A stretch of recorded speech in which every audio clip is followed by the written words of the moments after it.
تقسیم ہند سے پہلے میں مولانا رحمۃ اللہ علیہ کی خدمت میں تقریباً ہر سال مہینے ڈیڑھ مہینے گزارتا رہا اور مولانا رحمۃ اللہ علیہ کے ارشادات سے، ان کے کلمات سے اور ان کی تمام باتوں سے استفادہ کرتا رہا۔ کوئی نہیں جانتا تھا کہ ہندوستان تقسیم ہو جائے گا، اور ہم تو کبھی یہ نہیں سمجھتے تھے کہ وہ اس طریقے سے ہم سے جدا ہو جائیں گے کہ ہم سے اور ان سے کسی قسم کا کوئی رابطہ اور تعلق باقی نہیں رہے گا، لیکن مشیت ازلی اور جو کچھ ہوا وہ اچھا ہوا۔ ہندوستان تقسیم ہوا، جس کے نتیجے میں پاکستان اور انڈیا دو ملک الگ ہو گئے۔ مولانا مرحوم وہاں تشریف لے گئے اور ہم لوگ ہندوستان میں رہ گئے۔ جس وقت ہندوستان تقسیم ہوا ہے اس وقت ہندوستان میں تقریباً 450 سے کم ہی ارکان رہ گئے ہوں گے، اس لیے کہ مولانا مرحوم کی سیاست یہ تھی کہ جماعت میں کوئی بھیڑ جمع کرنی نہیں، بلکہ لوگوں کو کافی عرصے تک دیکھا اور بھالا جاتا رہا، اور اس کے بعد کہیں انہیں رکنیت کا موقع دیا گیا۔ تو اس لیے بہت بڑی تعداد ارکان کی تقسیم کے وقت نہیں تھی۔ چنانچہ ہم لوگ جب ہندوستان میں رہ گئے تو ہم نے سوچا کہ اب کوئی ذریعہ نہیں ہے کہ ہم مولانا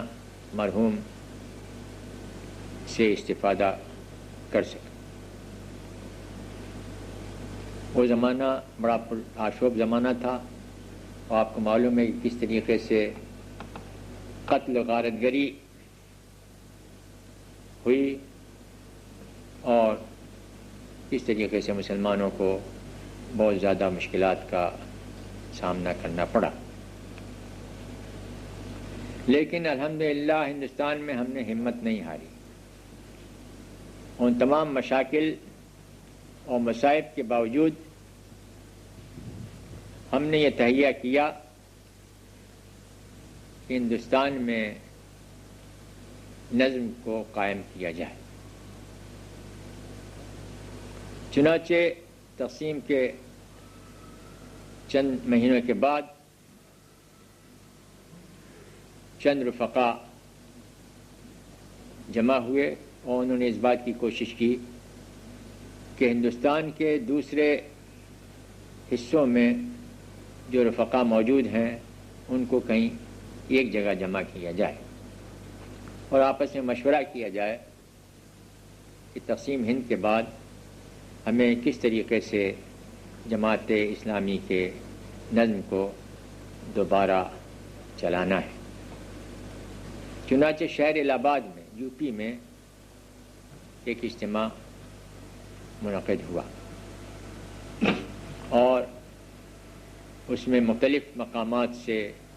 ارکان جماعت شریک ہوئے۔ وہاں پر کافی بحث و تمہیز کے بعد کہ آیا جو کام اب کیا جائے اور جو جماعت اب منظم کی جائے اس کا نام جماعت اسلامی ہند ہو یا اور کوئی نام رکھا جائے، اس پر کافی بات چیت ہوئی۔ لیکن آخر میں سب لوگوں کا اتفاق اس بات پر ہوا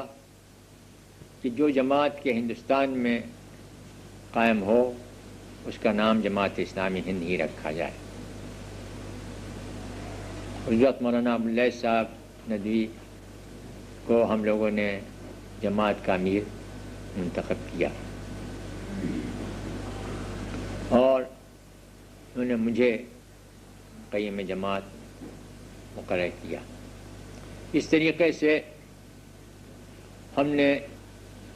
اس کام کا آغاز کیا جو کام کہ اللہ تعالیٰ کے نزدیک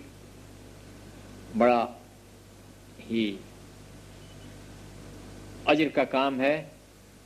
اور وہ کام کہ جو تمام انبیاء کرام علیہ الصلوۃ والسلام نے کیا ہے، یعنی اقامت دین کا کام۔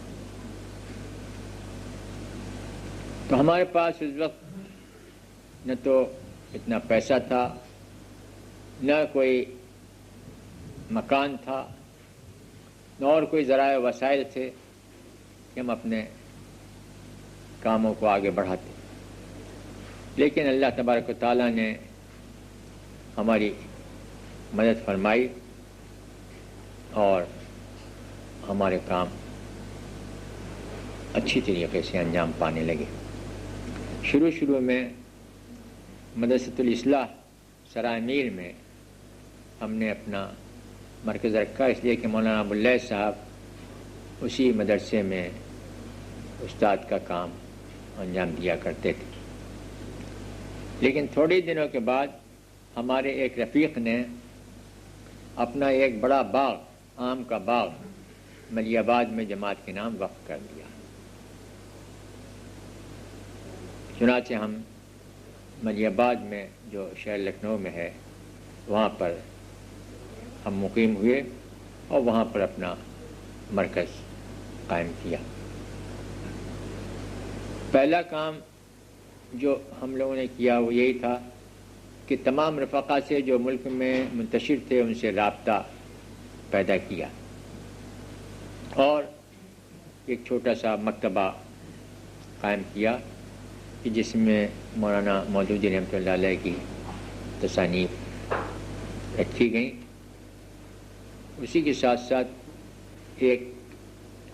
اخبار بھی الانصاف کے نام سے ہم نے وہاں پر شروع کیا، اور وہ بالکل اپنے ابتدائی دور میں تھا، بعد کو اس کا نام دعوت رکھا گیا۔ تو اس طریقے سے ہم نے ملی آباد میں اپنا کام شروع کیا، اور اسی کے ساتھ ساتھ ایک چھوٹا سا مدرسہ بھی ہم نے وہاں پر ابتدائی مدرسہ قائم کیا کہ جس میں چھوٹے بچوں کو تعلیم دینے کا انتظام کیا گیا، اور وہیں پر اس کی بنیاد پڑی کہ مولانا مودودی رحمۃ اللہ علیہ نے تعلیم کا جو نقشہ پیش کیا تھا کہ کس طریقے سے دینی اور دنیاوی تعلیم کا امتزاج ہونا چاہیے، اس کو ملحوظ رکھتے ہوئے ہم نے اس بات کی کوشش کی کہ ہمارا نصاب اس طریقے کا مرتب ہو کہ بچے جب اس نصاب کو پڑھیں